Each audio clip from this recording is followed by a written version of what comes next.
J'ai 61 ans, je suis pensionné. Je pratique la colobophilie depuis 87, première licence en 1987. Je veux dire que mes horaires de travail m'ont toujours permis de profiter Qu'est-ce que vous faisiez du sport. J'étais commissaire de police. Et à la gendarmerie précédemment, puis à la police ensuite, quoi. Et c'est un boulot qui est assez prenant, mais j'avais un coup de main de Chantal à l'époque. Maintenant, elle s'occupe plus des pigeons, mais à ce moment-là, elle grattait avec moi, elle faisait faire les volets, donc il n'y avait aucun problème pour la pratique de la colobophilie. J'ai deux enfants, dont le de 35 et 31 ans. Ils sont tous les deux mariés ou en couple. Il y a le plus vieux qui pratique la colobophilie également, mais le plus jeune, ça ne l'intéresse pas du tout. Et aux environs de la Saint-Éloi, tous les pigeons sont mis en ménage. Tous les vieux, les juniors, tous les voyageurs et les reproducteurs. Ce qui me permet déjà de préparer certains couples dans mes voyageurs, dont je tiens les jeunes. Et les œufs de mes producteurs sont passés aux voyageurs que je ne connais pas, que je connais moins ou qui sont pour moi de moindre qualité. Donc ça permet d'avoir 2 tours d'élevage assez rapidement. Et c'est les pigeonneaux qui peuvent participer à tous les concours. Les producteurs font un tour supplémentaire, voire 2 tours supplémentaires. Comme ça j'ai le temps, donc encore maintenant. Et tu possèdes combien de producteurs?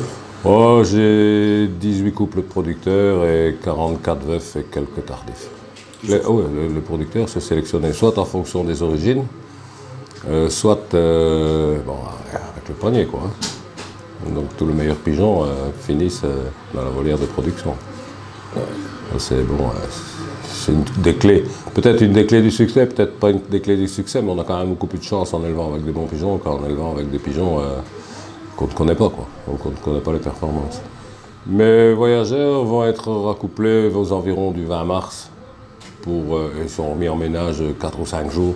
Je ne laisse même pas pondre les femelles, de manière à dresser les yearlings au veuvage, pour qu'ils comprennent avant le début des concours la raison pour laquelle ils doivent rentrer au pigeonnier et ne pas flotter, quoi. Mes veufs, à la fin de saison, j'arrête souvent vers Bourse Nationale, ou voire la semaine après peut-être. J'arrête souvent à ce moment-là, et mes pigeons sont remis en ménage, ce qui me permet aussi de faire un premier triage, et d'induire les jeunes mâles au pigeonnier des vieux. Les jeunes mâles sont en général induits au mois de septembre au pigeonnier des vieux. Ils ont déjà leur place pour l'hiver et leur place pour l'année suivante. Et le triage est fait bien sûr par la même occasion. Un pigeon, pour moi, un pigeon, c'est un pigeon. Il y a des modèles différents en fonction des origines. Ça, c'est un fait certain. Maintenant, un pigeon, il y a qualité de plume, qualité d'aile, ossature, etc. Et alors, j'attache une grosse importance à la qualité de la pigmentation dans les yeux. Par constatation et par expérience, les pigeonniers qui marchent le mieux sont... il y a toujours... Les pigeons ont des yeux très riches, quelle que soit la couleur. Mais la couleur, elle doit être... L'œil est un critère de sélection. Pour moi, un bon critère de sélection. Le reste aussi, le reste compte. Le panier aussi, certainement. Mais la question... j'attache une grosse importance à la pigmentation des yeux. Il faut de la couleur, quelle qu'elle soit. Que ce soit des yeux blancs, des yeux lit de vin, que ce soit des yeux jaunes, il faut qu'il y ait de la couleur. En principe, j'utilise souvent des mélanges d'une même marque. Les mélanges d'une même marque, la composition diffère en fonction des saisons. Maintenant, j'utilise pas mal de mélanges mûs au moment de la mue. Ils sont d'ailleurs accouplés toujours, fin novembre, début décembre, sur un mélange mû. Ça, je ne fais pas trop attention. Pendant la saison, ici les vieux sont nourris assez légèrement avec une sorte de dépuratif additionné d'un bon mélange quand même, de manière à savoir doser. J'ai peut-être une façon spéciale de nourrir, parce que pour moi, il reste quasi toujours des graines dans la mangeoire. C'est pour ça que j'attache beaucoup d'importance à ce qui est de l'orge dans un mélange. Parce que bon, le pigeon, c'est la graine qui va manger en dernier. Donc on sait doser les besoins du pigeon en fonction de ce qui reste dans les mangeoires. Mais ça veut dire que bon, non, je restreindrai la dose. Je restreindrai la dose pour que bon, ils mangent tout, sauf bon, s'il reste de l'orge, c'est pas grave. Il y a des poules qui se chargent de consommer le reste. C'est vrai qu'il faut quand même suivre les pigeons de relativement près. Des vitamines, la pointe, levure de bière, etc. Ça c'est donné avec parcimonie, parce que pas tout le temps non plus. Avec parcimonie pendant la saison de nuit et la saison de jeu. Bon, maintenant il faut la saison de jeu, là il faut un peu les aider, quoi, avec des compléments alimentaires, avec je vais dire des produits de récupération, lors de retour, etc. Les acides aminés, etc. Ouais. Entre autres, ouais, c'est ça. Les voyageurs sont soignés au casier. Ils ont des petites mangeoires individuelles. et c'est toi qui sais doser. Ah oui, hein. De temps en temps on vide les mangeoires. Je vous dis encore une fois, j'ai des poules pour qu'ils récupèrent les restes, il n'y a rien qui se perd ici, quoi. C'est comme ça. Au retour de concours, il y a toujours du bon mélange dans la mangeoire. Enfin, dans les mangeoires, puisque ils sont nourris individuellement. Toujours du bon mélange, et alors en fonction de l'avancement de la saison, bah, ils ont peut-être un jour ou deux de mélange plus léger par la suite, avant de renourrir 5 ou 6 repas avec du mélange un peu plus consistant. Maintenant, quand on arrive à un certain point, quand la saison avance, est relativement avancée, à ce moment-là, il y a du bon mélange tout le temps dans les mangeoires.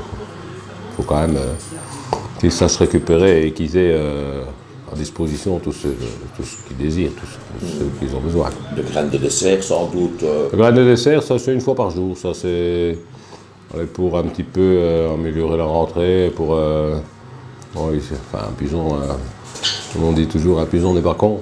Il sait bien que quand il rentre, il a un petit plus.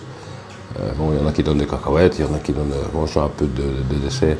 Une fois par jour. Quand en saison de jeu, en pleine saison de jeu, les pigeons volent 2 fois par jour. Une fois par jour, c'est suffisant, un peu de dessert, c'est bon. Je me fie aux produits commerciaux. C'est tout, quoi. Sans plus. Et pas trop de Chipotage. Pas trop de chipotage. Le moins possible. Il est consulté avant le début de saison pour les vaccins, l'état de santé, l'état général, le vétérinaire spécialisé, certainement. En saison, non, jusqu'à présent, sauf problème, s'il y a un problème, bon, il n'y a que l'homme de science qui sait arriver à le résoudre, mais sauf problème, le vétérinaire n'est pas consulté pendant la saison. Voilà, tu n'es pas coureur de... Ah non, pas du tout. Une fois avant la saison, là, j'estime que c'est nécessaire, analyse de fientes, etc. Après, bon... Si un traitement tricot, tu fais... Ah oui, absolument, ça oui. Bah, oui, maintenant, les traitements tricot-respiratoires, pendant la saison, c'est... Régulier, quoi. Régulier, en fonction des intempéries, en fonction de l'état général. Et beaucoup, disons que c'est beaucoup l'observation des pigeons qui dirige, quoi. Bon, c'est ton fort, qu'il y a quelques... mon fort, non, c'est pas... Il faut observer les pigeons. Quand on voit quelque chose qui ne marche pas, il faut intervenir, quoi. Bon, c'est pas donné à tout le monde, hein, comme disait... c'est pas évident, mais bon, il faut faire attention à ça, quoi. Et c'est pas facile tout le temps non plus. Souvent, les becs ouverts, il faut dire aussi... un pigeon un pigeon ne transpire pas, hein, donc quand il a chaud, il faut quand même qu'il s'aère d'une façon différente. Donc c'est un petit peu ça, les premières chaleurs, les becs ouverts, etc. Il faut soigner les voies respiratoires, quoi. C'est le plus important. Bon, maintenant... on ne fait pas ça à l'aveuglette, quoi. Voilà. Non, pas du tout. Pas du tout. J'ai parfois fait, mais j'estime que c'est peut-être pas nécessaire. On a fait du thé avec du thym, avec des oignons, avec le reste. Il veut être en forme, je sais pas. Je crois pas à tout ça. Je l'ai essayé comme tout le monde. Hein. Mais bon, encore une fois, il faut donner le moins possible à ces pigeons. Essayer de les déranger le moins possible.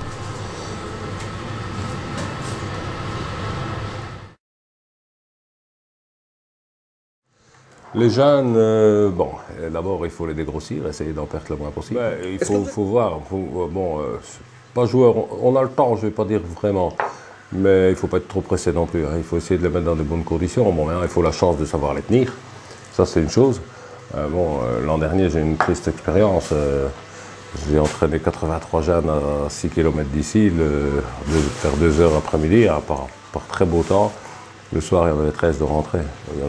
Je sais que le lendemain, il y en avait un aux Pays-Bas. Donc, signaler aux Pays-Bas depuis, alors que, soit, c'est comme ça que c'est comme ça. Ça, c'est le problème des Hollandais. Je suppose qu'ils ont été embarqués par une volée d'Hollandais parce que tous les pigeons qui m'ont été signalés, on m'en a signalé quelques-uns, mais il m'en manquait 70, donc c'est quand même pas rien. C'était dans la région d'Anvers. Donc ils ont été embarqués par là. Il y a des chances que ça s'est passé comme ça. Bon, maintenant, c'est la faute à pas de chance. Disons qu'ils sont joués de 2 manières différentes. Chaque couple des jeunes mâles avec des vieilles femelles, ils sont joués au veuvage total, ceux-là. Et les autres à la porte coulissante, mâles et femelles restants. L'obscurité? À la porte coulissante. L'obscurité, bien sûr, à partir de début mars jusque le 15 mai pour les jeunes mâles. Et jusque mi-juin pour les pigeons qui sont destinés à participer aux concours nationaux de 400 km. 3-4 vitesses, les jeunes mâles restent en vitesse et au petit demi-fond et les femelles sont un petit peu poussées plus loin jusqu'à la souterraine Guéret. Non, faut pas être tueur. Il faut être joueur mais pas tueur. Il y a peut-être une nuance entre les deux. Il y a une nuance entre les deux. Oui, c'est bien. Pour ce qui est des juniors, donc la première partie des yearlings, ce sont les meilleurs jeunes mâles qui ont voyagé au veuvage. Et pour ce qui est de l'autre partie, ce sont des mâles qui ont été dégrossis et qui ont été triés auparavant. Souvent les frères des meilleurs, ça c'est comme ça qu'on Vous êtes sévère, quoi. Il faut quand même être sévère parce que quand on n'est pas sévère, alors à ce moment-là, on peut bâtir 2 pigeonniers tous les ans en plus. Hein. Et le trop de pigeons s'ennuie. Hein. Il faut des pigeons, mais il faut de la place. La surpopulation, c'est bon à rien. Yearling, vitesse, puis demi-fond, grand demi-fond aussi. Ouais. C'est tout. De temps en temps, peut-être une fois jusque Tulle, par exemple. Une asprouvette un asprouvette, comme on dit, c'est ça. Un essai, des essais comme ça, ouais. 5 fois, mais pas. Quand ils vont grand demi-fond, ils ne voyagent pas toutes les semaines, ils vont tous les 2 semaines, hein, pour qu'ils aient un temps de récupération suffisant pour. Avec un petit concours entre eux, non? Pas nécessairement. Pas nécessairement. Parfois, quand c'est un concours facile, là, à la limite, à 400 km, à 1500 mètres, la semaine d'après, ils peuvent retourner, quoi. Mais bon, s'il fait 1100 mètres, il faut quand même les ménager. Ça m'arrive de mettre très peu de pigeons. Je participe à tous les concours, mais je veux dire, quand on prévoit des concours difficiles, que ce soit au niveau intempéries, etc., là, je sais faire une semaine sans jouer. C'est la même chose. Hein. Ils sont conduits de la même manière que les juniors. Les pigeonniers de veuf, ils sont mélangés, donc j'ai pas de pigeonniers par catégorie d'âge. Les yearlings sont mélangés avec les vieux. Il y a des pigeons de 4 ans, 5 ans. Après 5 ans, comment je veux dire, les meilleurs pigeons passent à la production. Chaque fois ça. Mais dans le fond, non, même pas. Faut cultiver les origines de pigeons de fond. Hein. Avec succès, il faut des pigeons, je veux dire, qui ont les qualités suffisantes pour voler les concours de 700 ou 800 km aussi. Je ne joue pas. Je joue les jeunes femelles, mais puis c'est tout, quoi. Je ne joue plus les femelles après. Les meilleurs sont placés soit sur des bons mâles, soit sur les reproducteurs, quoi. Mais elles ne sont pas exploitées.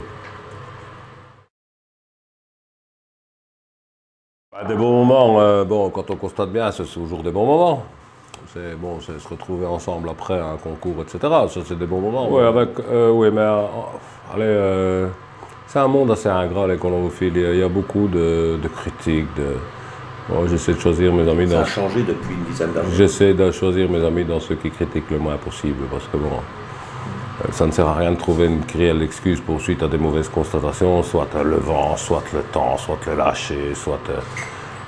L'amateur ne se rend pas compte que le principal fautif, quand ces pigeons, parce que moi j'estime que des bons pigeons, il y en a partout, quand les pigeons ne fonctionnent pas bien, ne reviennent pas bien, pour moi la première faute c'est l'amateur. C'est pas les bêtes, c'est pas le convoyeur, c'est pas le lâcher quand ils ne reviennent pas. c'est une remise en question qui doit être perpétuelle. Et il y a des amateurs qui comprennent ça, il y en a d'autres qui ne comprennent pas. Bon, qui ne comprendront jamais. Qui comprendront jamais. Je me suis oui, il faut toujours écouter. Mais bon, écouter, mais il faut prendre et laisser, parce que si on veut suivre les méthodes de tout ça chacun, on n'en finit plus. Bon, je discutais une fois avec un vétérinaire qui donnait un programme de soins, un programme de compléments alimentaires pour ses pigeons. Bon, il m'a franchement avoué, c'est commercial ça. Il ne faut pas faire tout ça, quoi. Bon, faut rester le plus simple possible, dans la mesure des possibilités. Et le colombier, il y a des bons pigeonniers, il y a des mauvais pigeonniers. Bon, moi j'ai ici des pigeonniers où mes pigeonneaux sont. Hein, bon, j'ai quand même été champion de Belgique dedans et tous les ans, à part des catastrophes comme l'an dernier, les pigeons vont bien, quoi. J'avais l'intention peut-être de les changer après, parce que disons que les colombiers, j'ai tout fabriqué moi-même. Ah oui, c'est fait maison. C'est fait maison, donc j'avais l'intention de les changer, mais comme les pigeonniers pour moi, sont bien, puisque les pigeons reviennent relativement bien, il ne faut pas toucher, quoi. Il ne faut pas toucher. Et ça, les gens ne comprennent pas non plus, parce qu'il faut des gros contingents, parce que bon, faire les 2 premiers dans 100 pigeons, c'est pas intéressant, parce que c'est trop de coefficients, puis 3, c'est trop, quoi. Il vaut mieux faire le 5e dans 1000 que le premier dans 100. Hein. Ça, c'est un fait évident. Il faut de la chance, il faut des pigeons, des pointeurs, bien sûr, et de la chance aussi. Ça, bon, Et dans les nationaux? Dans les nationaux, le souvenir? Des souvenirs, si, ce qui est prenant, c'est quand on voit un pigeon, on a l'occasion de voir un pigeon revenir de Barcelone ou de Perpignan. Tu as joué à Barcelone? Oui, Barcelone, Perpignan. J'ai déjà joué un petit peu de tout. Bon, maintenant, encore une fois, il faut garder beaucoup de pigeons et qui participent à très peu de, concours. Non, je préfère. Moi, parce que les soins sont différents aussi. Il faut les amener au moment opportun. Donc, il faut changer de nourriture. Il faut essayer de doser différemment, c'est plus compliqué, quoi. C'est trop compliqué pour moi. Je préfère rester plus simple. Pas de problème, mais pour autant qu'il soit assidu et qu'il sache écouter et qu'il fasse... Le gros problème, c'est... Les jeunes amateurs, il n'y en a plus beaucoup parce qu'il y a trop de... C'est les facilités de la vie qui veulent ça. Bon, on préfère jouer à la tablette qu'aller gratter le pigeonnier. Ça, c'est une chose. Bon, maintenant, donner des conseils... je ne demande pas mieux, il faut quand même qu'on écoute et qu'on se rend compte qu'il y a un petit peu de sérieux, quoi. Encore une fois, pour moi, des bons pigeons, il y en a partout. Maintenant, la façon de les conduire, c'est tout à fait différent. Et un jeune doit être attentif aux conseils prodigués. Il m'est arrivé de donner des conseils à certaines personnes, et puis on se rend compte qu'ils n'écoutent pas, quoi, qu'ils font à leur tête. Alors là, on arrête quand c'est comme ça. Ah, évidemment, c'est dans tout sport, il faut accepter la défaite. Ça, c'est... Bon, tout le monde, on joue toujours pour faire le premier, mais quand on ne le fait pas, c'est tant mieux pour celui qui le fait, quoi. Bon, la semaine d'après, il faut se remettre en question, essayer de refaire. Il faut sans cesse remettre le travail. Il ne faut pas éjecter un amateur qui tombe fort d'une société ou couper le rayon. Absolument pas. Je suis mandataire provincial aussi. Ah oui. Le but, c'est d'essayer de réunir le plus possible, de réunir de manière à ce qu'il y ait le plus de contents possible. Maintenant, c'est très difficile en colomophilie. Hein. Bon, les amateurs voient souvent leur trappe et leur maison et pas les voisins. Et il y en a beaucoup qui refusent l'adversité. Hein.